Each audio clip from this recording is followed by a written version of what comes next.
10-minute talk show. It's a talk show that's 10 minutes in length. I figured you guys figured that out. Hey! I'm Darren Forgy. Welcome. Oh my God, the Oscars last night, right, guys? What a show. That thing that we all thought was going to happen, so did, and then the thing that was unpredictable and surprising, what? That was really something, right, guys? What a night of glitz and awards and speeches. We saw it all. Man, good stuff. You guys, how high are you guys? Why are you chuckling? The ventilation's not good in here. Okay, so no matter how you feel about how the awards unfolded at the Oscars last night, one thing you cannot deny is that a game changer from this point forward for the rest of history, Black Panther. Am I right? Come on.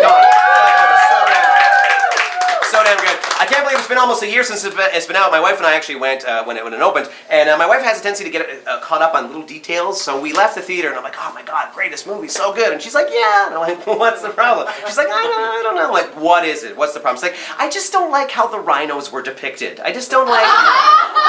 This is a true story. I'm like, really? So the necklace that turned into a bulletproof suit, that was fine. The African nation that nobody could see because of a force field, that was cool. But you checked out when the rhinos went too fast. It's like, you couldn't suspend your disbelief. I just think it's really holding them back. I don't like how they were depicted, and I just don't think the rhinos would act that way. True story. That was kind of funny. All right, that's fine. Anyway, way to go, Academy Awards. That totally happened yesterday.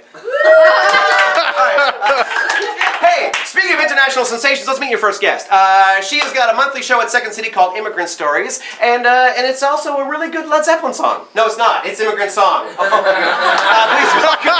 Please welcome Carol Zoccoli, everybody. Here we go. I'm not good at intros. I don't know that song. You don't know that song? I have to... Is this song called... That cost me 50 grand. Come from the land of the ice and snow with the something. It's probably really offensive now. I don't know. I don't remember the lyrics. I know the song. I actually got nervous right now. I'm like, I don't remember the lyrics. Are they offensive? I stopped like right away. That's a true story. I swear to God. Actually, 2,000 people died in Brazil because of this song. People died in Brazil because of... See, I took that seriously. I'm like, did Led Zeppelin kill people? I don't remember. I feel like an actual Led Zeppelin probably would. Like a real Led Zeppelin. Real, yeah. This took a weird turn. I don't know where. Fun fact, Led Zeppelin actually changed the name because it's lead is L-E-A-D. They didn't think Americans were smart enough to figure out that it was Led Zeppelin. They thought they were going to be called Lead Zeppelin everywhere they went. This is not a good story, but it's a story. Are they not American? They are so British. Really? Really. Now I don't like them anymore. Anyway, good you can join us. Thank you for joining us. We're halfway through Zeppelin talk. Yeah. So how are you, for God's sake? I am good. I'm So great. fun backstory for those of you who don't know, Carol. You were a success story, a comedy success story in Brazil, and you're like, enough of this heat and hot people. Let's go to Canada. That's exactly what happened. Why? Too many barbecue invitations. Right? Too many. I was running out of excuses. I had to move. I had to go away. Like, oh, I smell so good. I have like 3 garments that all are weather appropriate. Oh, so good. Let's go to Canada where the towns are really far apart.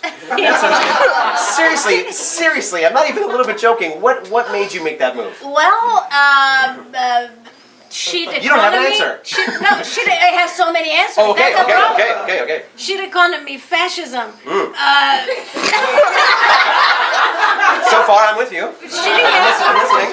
healthcare. Shitty healthcare. No jobs. No jobs. Sexism. Too hot. We got you. Lies. I love Brazil. She used to work for the Chamber of Commerce, fun fact. So how are you finding it? How are you finding the Canadian comedy community? Are they embracing you? Are they with you? I think we have so many talents in this country. It's crazy. Like to be among those people, it just made me grow as a comic. I just wish that we made money. Yes. Yeah. Well, that's why you come to 10-minute talk show, because it pays so well. Exactly. But you know, it's crazy because I moved from Brazil to Canada. Right. And I was like, oh, yeah. Where my immigrants at?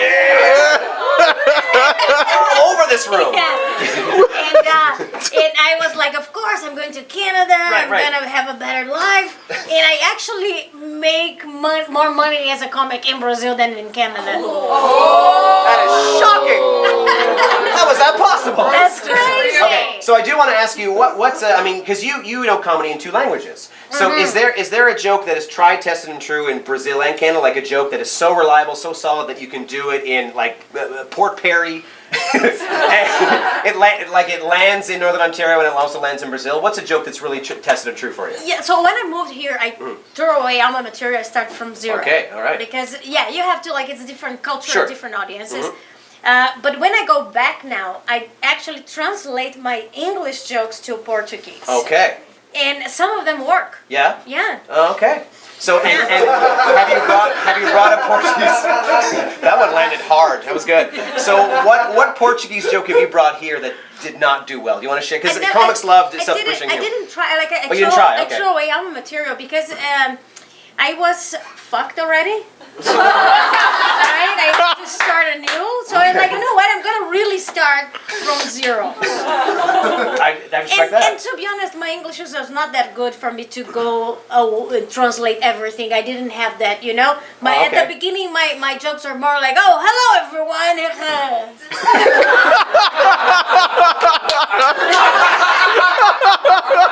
Now that's got to stay in the act. You heard how it landed here. That's so wonderful. So what's your critique for Canadian audiences? Like, what would you change about them if you could change one thing? I would, as any comic, I would love them to be more warm.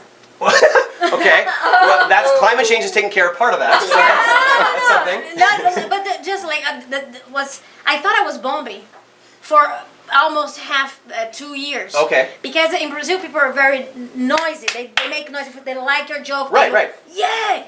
Applaud. Right. And if they don't like, they will make sure that you know too. Okay. You know. Sure. There's a lot of hecklers in there. And here, first of all, you start the show, everybody's quiet. I was like, this is heaven. This is. Right. I don't have to punch 3 motherfuckers to start the show. That's beautiful. So That's right. But then also to make an audience, a Canadian audience, I think, really laugh and applaud and everything. You gotta work hard. You gotta be honest. Yeah. Well, you can check more of this at Immigrant Stories. We're at Second City every month, right? Yeah. Second City every month. Immigrant Stories. Yeah, you're damn right. We will. Carol Zoccoli, thank you so much for coming. Oh, you're already here! Yeah. Oh my God, he's already. I found a comedian, everybody. His name is Mike I came over here and I thought you were going to do the walk-on. You totally fucking rattled me. It's awesome. He has a show and he has comedy in his heart and in his mouth. Let's just enjoy it right now. Here's Mike Carrozza, everybody. How's everybody doing? We love you! Oh my God, so nice. Let's just start. I'm a real silly boy. I'm a fun little silly boy. I love it. Do you think that if a chef is dating another chef, when they kiss, they both go mwah, and then they go I think so. Now that that's out of the way, you can trust me, and you know what you're in for. You know what I'm about to do. It's going to be real stupid. I'm a big fan of common expressions, and I'm sure that you've all been told this at one point in your life. You've ever been told, don't meet your heroes. There's been someone in your life telling you that. If it hasn't happened, you need better friends. That's fine. I almost cut this part because of exactly this. My hero just happens to be the spider who builds a web in front of my front door every day, trying to catch me, because that is ambitious, you know what I mean? I'm a big boy. I'm like a whale to this spider, yet every day I walk through that web and he's like, you know what, tomorrow I'm just going to shit out something stronger. And it does. You know what, I want to be encouraging, I want to help him out, I want to be like, so I don't really know what to do. I just started pretending to get caught in the web, walking around looking, oh. looks like today might be the day. You know, he's like, oh, finally, I get to feed family with this bounty. And I'm like, nope, good job, though. You know, he's like, ah, shit. 1, 2, 3, 4, 5, 6, 7. You get it.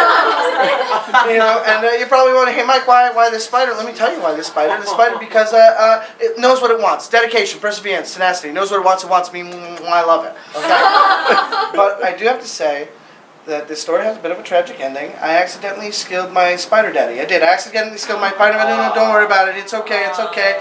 We all learned why you don't meet your heroes, because if you meet your heroes, you're going to be filled with a bloodlust and you'll need to kill that hero. I hope there aren't too many people here who love me tonight. I'm kidding. Take your shot. Go for it. It's really good. Actually, things are going really good for me in my life right now. I hope you're okay with this. I know that, right? It's like memes online are all about being like, oh, wouldn't it be cool if we died right now? And I'm just really trying to tap into that youth market. Anyway. Now, of course, what do you do when you kill a spider? We've all killed a spider, so we could say this one together. We all know what you do when you kill a spider. You say, you check its pockets. You check its pockets. I'm not a monster. You kill a spider, you check its pockets. And so I did, and I found this little spider diary. I got this little diary, little spider's diary. And if you don't mind, I'd like to read an excerpt from the diary. I hope that's all right. Call me Ishmael. So that's a good joke for people who read. And for those who don't, look how tiny this is. I made this. I spent the whole day in my room going, I bet I can make it smaller. And I did. I was so proud. I called up my parents and I was like, Mom, you'll never believe what I did today. And you know what she said? She was like, get a fucking job! Good night, everybody. Take care. Figure It Out with Mike Carrozza. It's the last Monday of every month at Comedy Bar, and that's Mike. He's delightful, and he made a tiny diary. Good night! Oh my God! Oh fuck, that was so great.